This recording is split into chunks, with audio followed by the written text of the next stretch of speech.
마테오복음 18장 10절에서 14절. 작은 이들을 업신여기지 마라.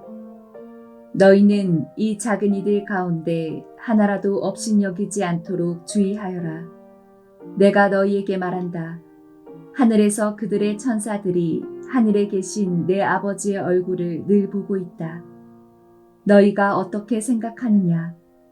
어떤 사람에게 양 100마리가 있는데 그 가운데 한 마리가 길을 잃으면 99마리를 산에 남겨둔 채 길 잃은 양을 찾아 나서지 않느냐.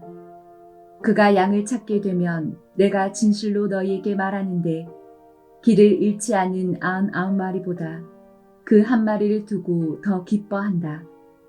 이와 같이 이 작은 이들 가운데 하나라도 잃어버리는 것은 하늘에 계신 너희 아버지의 뜻이 아니다.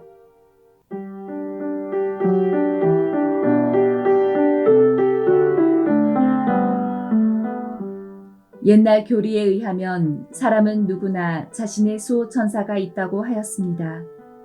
그 수호천사는 늘 그 사람을 위해서 기도하고 때로는 보호하는 역할도 한다는 것입니다. 수호천사 교리에 대하여 일각에서는 있느냐 없느냐 왈가왈부하고 있습니다.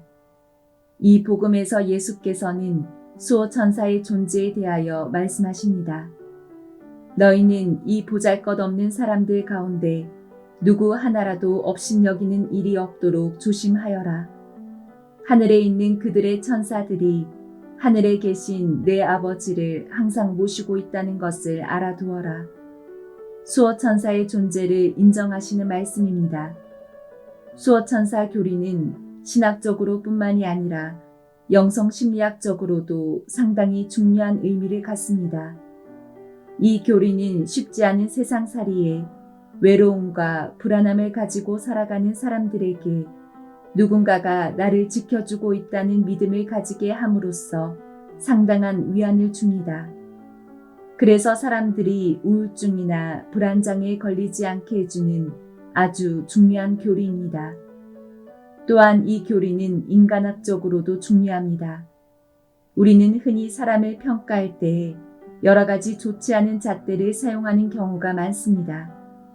예를 들면 저 사람은 쓸모 있는 사람이다, 쓸모 없는 사람이다 라고 평가하는 경우가 있습니다. 유용성이란 잣대를 사용하여 사람이 가진 여러 가지 기능성 중에 상품성이 있는 부분만 인정하고 그렇지 못한 부분에 대해서는 쓸모없다는 식의 평가를 함으로써 그 사람의 존재 가치를 떨어뜨리는 죄를 짓는 경우입니다. 이 외에도 여러 가지 잣대들이 사람을 소외시키는 부정적인 결과를 만들어냅니다. 이런 좋지 않은 잣대에 대하여 예수께서는 수호천사 교리를 가지고 정면으로 논박하고 계신 것입니다. 우리가 어떤 사람을 쓸모없는 사람이라고 평가하는 것은 그 사람뿐만이 아니라 그 사람의 수호천사를 업신여기는 것이며 또한 그 사람을 만드신 하느님을 업신여기는 행동이라고 말씀하고 계십니다. 사람을 평가할 때 우리는 다양한 표현을 합니다.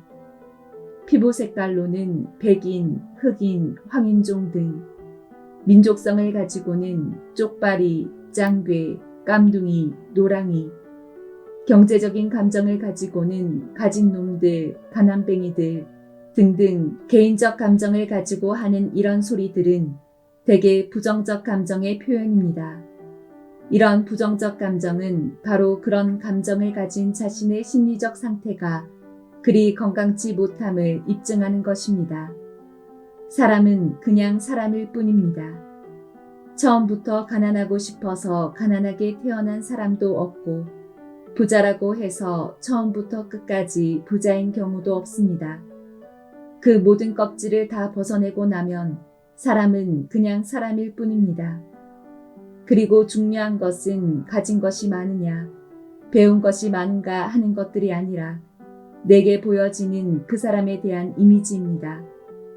여러 나라를 다니면서 기억에 남는 사람들이 있습니다.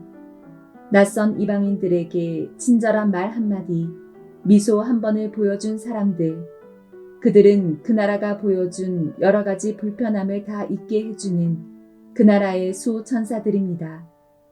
이런 수호천사들은 사람이 그냥 사람이라는 것, 그리고 사람에게 있어서 가장 중요한 것은 학식도 재산도 아닌 다른 사람들에 대한 선한 마음이라는 것을 알려주는 신의 메신저들이기도 합니다.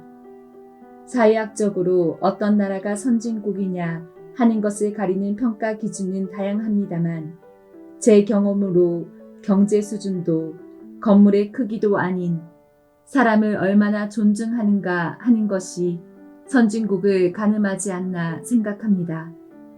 사람을 사람으로 존중하면 선진국, 사람을 그저 돈벌이 대상으로 생각해서 바가지나 씌우고 없다고 무시하는 것이 보편화되어 있다면 그 나라는 후진국도 아닌 미개한 국가라 생각됩니다.